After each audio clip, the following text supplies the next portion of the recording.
One of the saddest things about life is a depressing feeling that you lack purpose. The idea that there's nothing for you to do because all of the work that you seek to achieve in your life has already been done. And one of the ways that people confront this idea that they have no purpose, is they try to invent problems. They try to continue on the fight well after it's passed. And this is what MSNBC's panel does. Every single person on this panel is a black activist against evil white racism.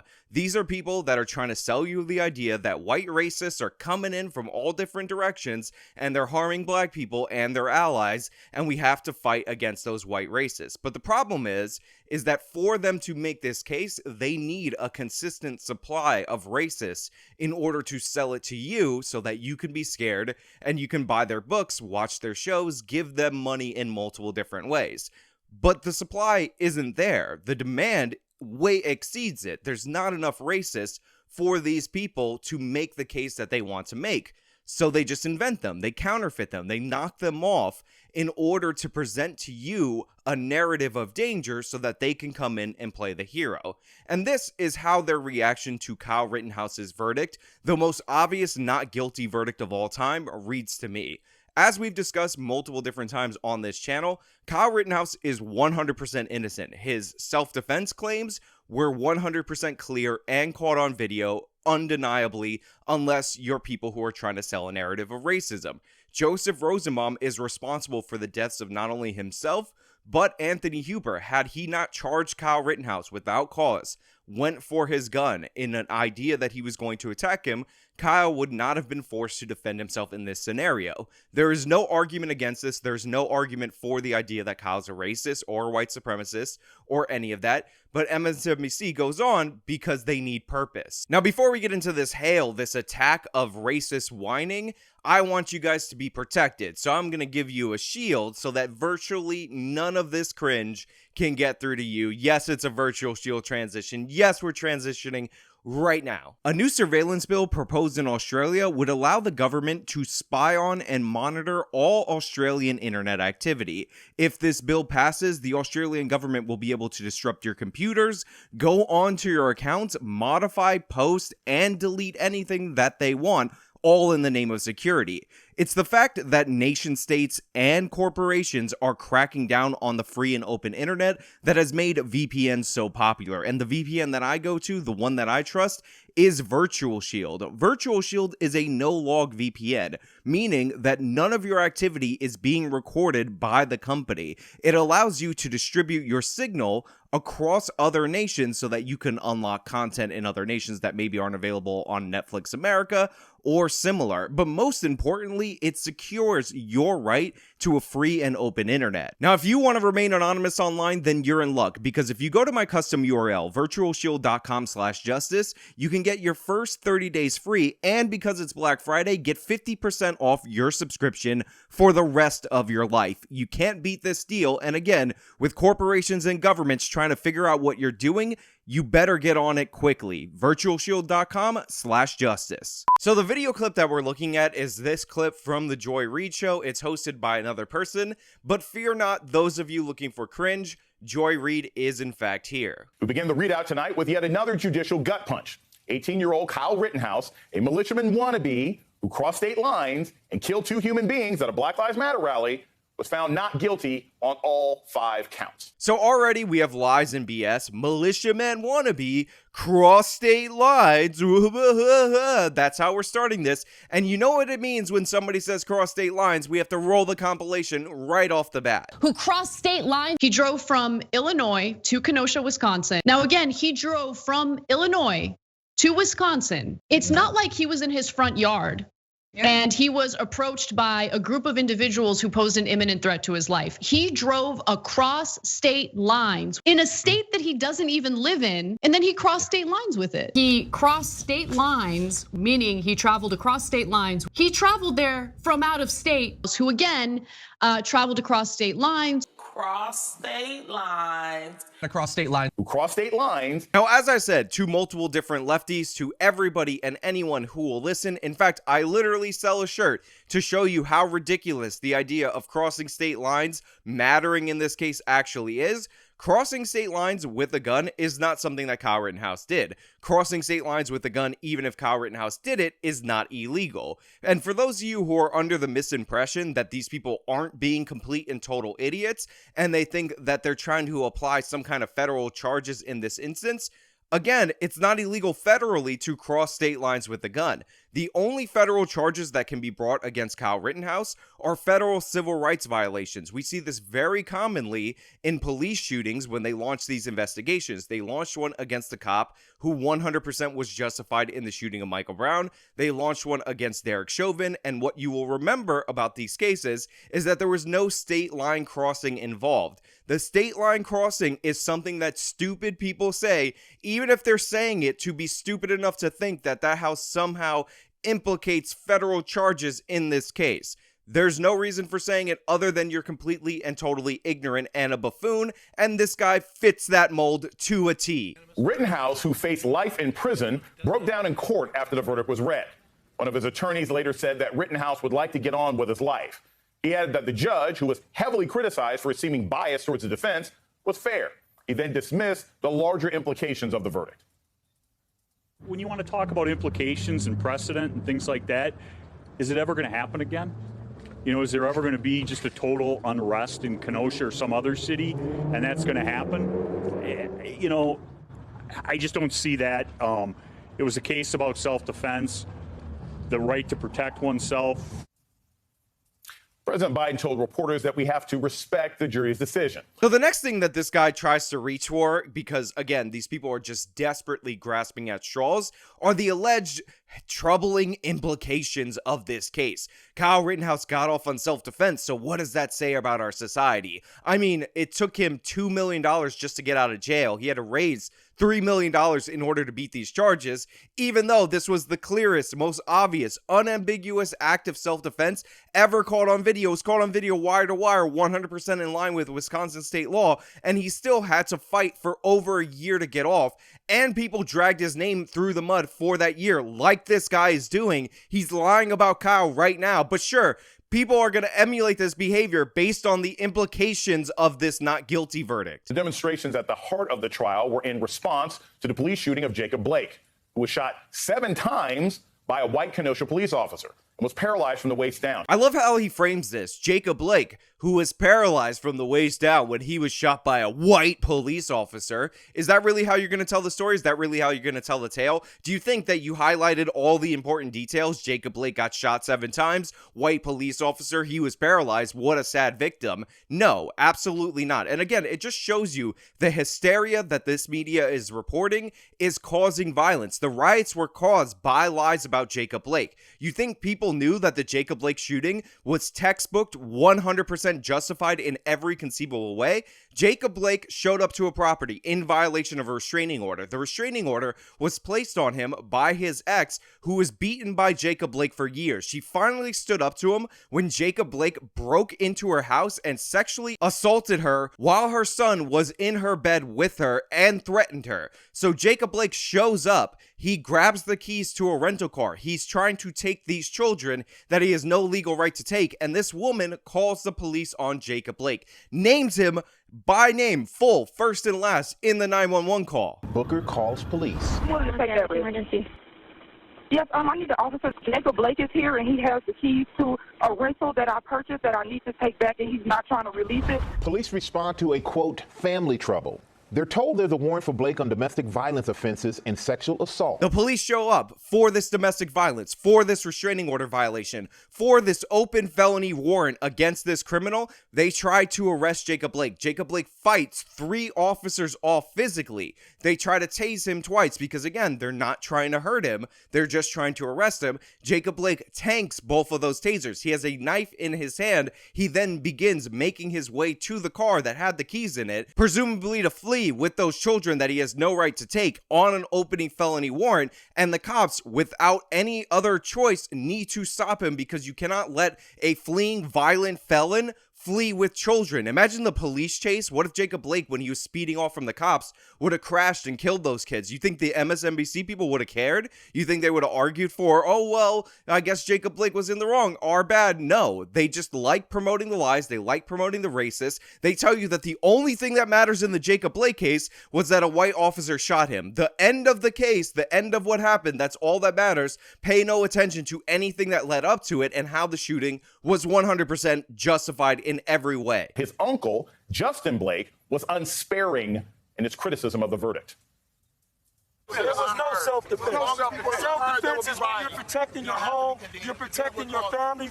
He, in a very bastardly and dastardly way, used the law that worked for him. There was absolutely no self-defense. Who the hell cares what Jacob Blake's uncle has to say about what self-defense is, especially when he's completely wrong? Self-defense is when you're defending your home or defending your family. Defending your home, that's covered under castle doctrine. Defending your family is the defense of others. Self-defense, which is what Kyle did, was him defending his literal self. But again, this guy's going to complain. This guy showed up for attention as if it wasn't horrible enough that Jacob Blake made $2 million off of the consequences of years of his abuse of women. Ridiculous in every way. Nobody cares what Jacob Blake's family has to say. He already got rich off of selling racism. You got your money, go home. While it is shocking that Rittenhouse was not found guilty, it's not surprising at all.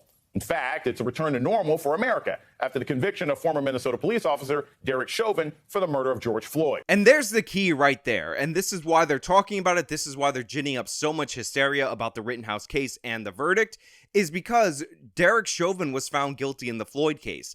These people live off perceived injustice in our nation. So when Chauvin was actually held accountable, whether you believe the verdict was justified or not, they had nowhere to go from that. So they're like, oh, we need something to say that the Chauvin verdict is somehow undone. So they picked the Rittenhouse case, even though the Rittenhouse case, again, wire to wire, covered on video, the most clear and obvious instance of self-defense ever caught in human history. But they're like, no, this is like undoing Chauvin. Derek Chauvin is basically out of prison because Kyle Rittenhouse was found not guilty to kill George Floyd again. And I get it. The verdict in the Chauvin case, there were some questions. Obviously, I made videos about that. But this is from his perspective. He's just looking for something to glom onto. Then he brings in Joy Reid and this entire unqualified panel of race grifters to cry about the case. I cannot imagine a better panel of people that I would rather be talking to or texting with tonight. I can't think of a worse panel, a worse qualified group of people to cover this story than the people they have assembled on this panel, unless, of course, they started drafting from the Young Turks roster. All of these people are race grifters. All of these people are professional liars. We've done stories about Al Sharpton pushing hoaxes like the Tawana Brawley hoax because that's who he is. He's a scumbag, and he's about to lie about this, and every other person is just cut from the same cloth. I was not at all surprised. We've talked about this. I mean, this is what we expected to happen, because I think we have to keep in mind when we're watching the criminal justice system at work that it was designed to do exactly what it did today.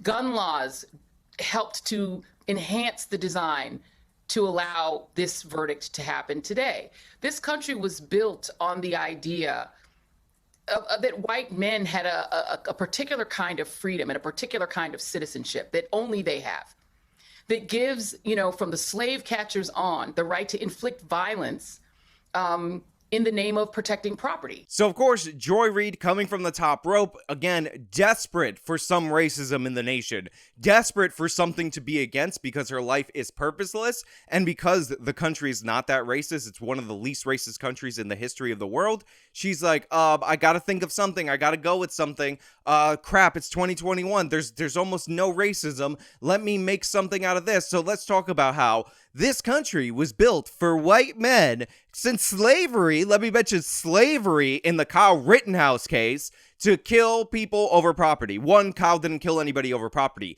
He killed people that directly attacked him and presented a serious lethal threat against him. So totally wrong. Two, the implication of slavery is insane.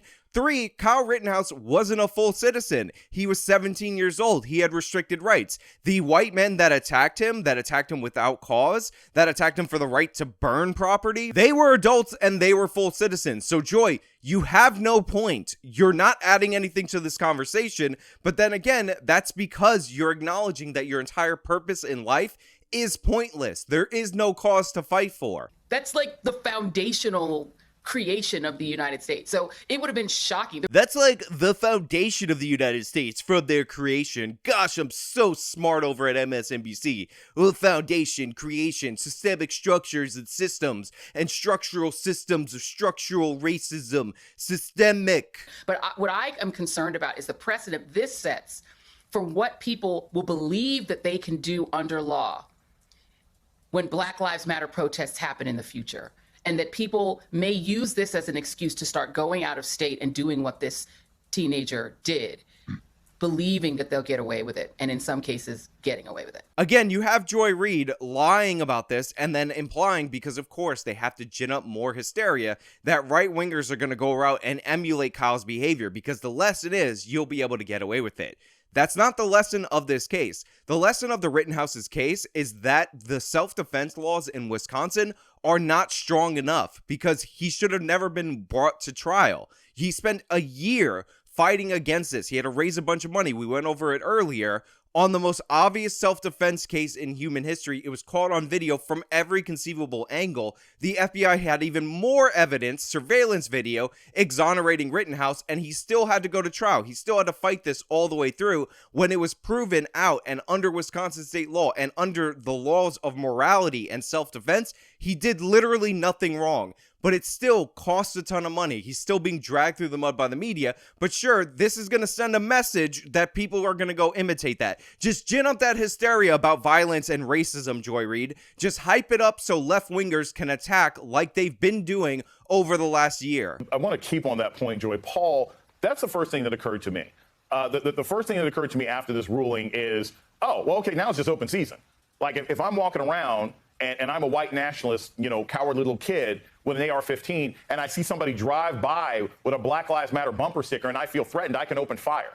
If I go by a youth group standing outside the local Target and they're chanting Black Lives Matter and I feel threatened, I can open fire. Look, a lot of people say, Sean, don't assume bad faith. Don't assume that these people are lying to you. But what am I supposed to do? Am I supposed to pretend that this guy's stupid? Am I supposed to pretend that he actually believes there is no distinction between what Kyle Rittenhouse did, defending himself against a felon, a sex offender who was going for his gun, and a mob of people that attacked him and went for his gun, one of them who pointed a gun at him, and somebody seeing a Black Lives Matter bumper sticker, taking out their rifle and shooting that person because they're driving in a car with the Black Lives Matter bumper sticker? Am I supposed to pretend that that's a good faith assertion? Am I supposed to pretend that this guy is so stupid it's difficult for him to tie his own shoes? Or am I supposed to acknowledge the clear and obvious fact that he's lying? If you think Kyle Rittenhouse, what he did, was in any way similar to shooting somebody randomly for passing you by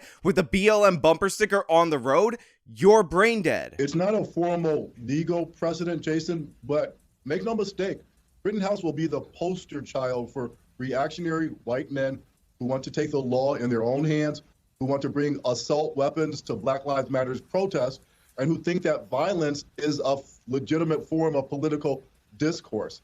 In the eyes of the law, Rittenhouse is now actually the victim of the 3 men who he shot, even though the evidence suggests that Rittenhouse went to Kenosha spoiling for a fight. That's why he brought that semi-assault gun, the bulletproof vest, and the full metal bullets. Yeah, Kyle Rittenhouse is the victim. You can all make stupid faces, but when you're attacked and you defend yourself, you're a victim in that scenario. But listen to this guy talk about the gun and talk about why Kyle Rittenhouse, there's evidence of him getting into a fight, when all the evidence is on Rittenhouse's side, aka the most obvious self-defense case in human history. We want to bring assault weapons, semi-assault gun, the bulletproof vest, and the full metal bullets. But Jason, I can't imagine they're happy about an immature and reckless 17-year-old bringing a semi-assault rifle to patrol their streets. Semi-assault weapon, body armor, and full metal bullets. Again, the idea that Kyle Rittenhouse crossed state lines with the gun is not true. He had all that stuff in Kenosha.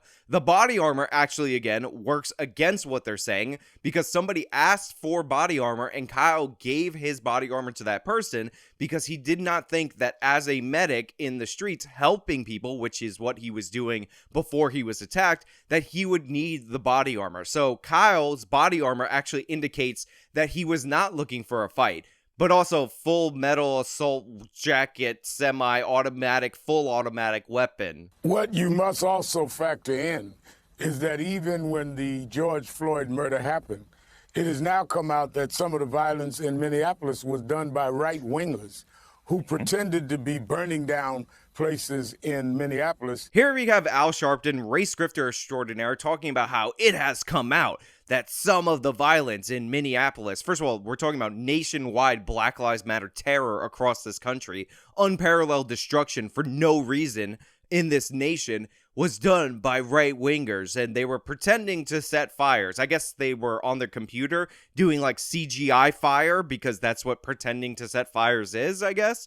No, they were actually setting fire. What these guys point to is like one Twitter account among many Antifa Twitter accounts that were calling for violence that turned out to be fake, and one dude on day 2 or day 3 of the riots in Minneapolis that smashed the windows of an AutoZone at like 2 o'clock in the afternoon, an AutoZone just like multiple other stores, and 70 buildings that were ultimately condemned later in the city of Minneapolis, was burned, looted, and destroyed by Black Lives Matter rioters that they say might not have been a member of Antifa. They claim that he was a cop. He was definitely not a cop, and I forgot what ultimately ended up happening, but if I give you this one person who had virtually no role on the rioting, and good people, by the way, did chase him off when he was smashing the windows, and this one Twitter account who months later, or like a couple weeks into the riots, tweeted out that, yay, riots? No. The left was endorsing the riots. They were promoting it. They were talking about how it was good. Violence is the voice of the unheard. They were cheering it on. John Oliver played a segment of some morbidly obese woman talking about how it was justified because we don't own anything. All of that happened. You're not going to pretend it didn't happen. You embrace political violence because that's who you are, and because you continually lied about these cases, people showed up to riot in Kenosha, cost $50 million in private property damage, $2 million in government property damage, and when people came to put out the fires, to actually defend that property, they were attacked by these Black Lives Matter rioters. For activism, because now we're being told that someone can cross state lines with a semi-automatic rifle and kill people and say it's self-defense, and they have this case to cite, and he goes with an automatic weapon and he's given offers of congressional internship. This is where America is tonight. Kyle went with an automatic weapon. So far we have a full semi-assault weapon and an automatic weapon. And again, this implication that people are going to copy what Rittenhouse did as if it wasn't the most hellish period in this person's life that nobody wants to endure. Crazy. Part of what the national story is from Kenosha is the degree of empathy that African Americans had for these victims. I think in contrast to how many white Americans are sometimes ambivalent or trying to explain what happened to George Floyd or what happened to Walter Scott. Why do you think that is? Why do you think this case, even though the victims were white, why do you think it resonates so much with African Americans, and why so many people are so passionate and disturbed by this ruling? All right, so let's get a few things straight. I reject the notion that black people care about the victims of this case, that they care about the circumstances of this case, or anything like that. Most black people, like on the ground, real people that actually work real jobs and aren't race grifters or in college, want self-defense. Black people use self-defense against other black people more than any other race or any other self-defense cases in this country.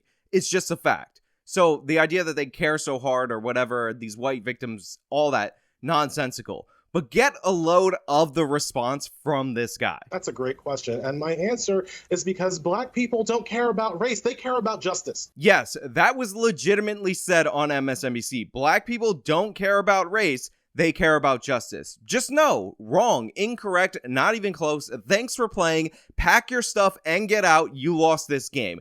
We know for a fact, according to the polling, that black people care about race more than any other group of people. It's just a fact. Now, you could say this is because our culture tells them to obsess about race. It tells them to care about race. It tells them to center race as their key component of their identity. But it's undeniable by the data. And these people don't care about justice. They think it's unfortunate that Kyle shot white people, because had he shot black people, they'd be ramping up the hysteria even more. All of these people profit off of the idea of selling you racism, and the only reason they care about this case, the only reason it bothers them, is because Kyle is white and leans conservative in their minds. They don't give a crap about any of the alleged victims, and one of the reasons why you know that for a fact is they never go into the history of Joseph Rosenbaum. On top of that, if Joseph Rosenbaum would have succeeded in disarming Kyle and shot him dead with his gun, they would be distancing themselves from Rosenbaum, saying he's not a part of the protest. He was a pedophile that got released from a mental hospital and he just wandered into the protest. He had nothing to do with anything. But since he died, they whitewash it. They call him JoJo. They give him a child's nickname. Think about that. A child's nickname for somebody who was convicted of raping 5 boys aged 9 to 12.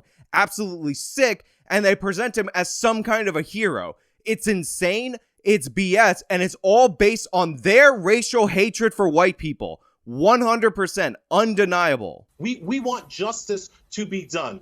This person came outside of his community, armed himself with a lethal weapon, and shot 2 people in the street, people during a protest for police brutality. Yes, right. We care. It doesn't matter that the victims were white, not to black people. It doesn't matter that the victims were white. It matters that justice was not done. Actually, it does matter, because one of the funniest phenomenons on Twitter is when people notice or they find out that the people that Kyle killed were white, and they literally stop caring. We've seen tweet after tweet pushing this idea. That's why they say Kyle killed Black Lives Matter protesters, because they want you to have the implication that he shot black people or he shot people for protesting for Black Lives Matter. None of that is true, but they need you to know that because they've demonized white people so much that even if they were legitimate victims, which, by the way, they are not legitimate victims in any way. They are the aggressors. They are the attackers. They're the ones who put Kyle in a position where he had to defend himself.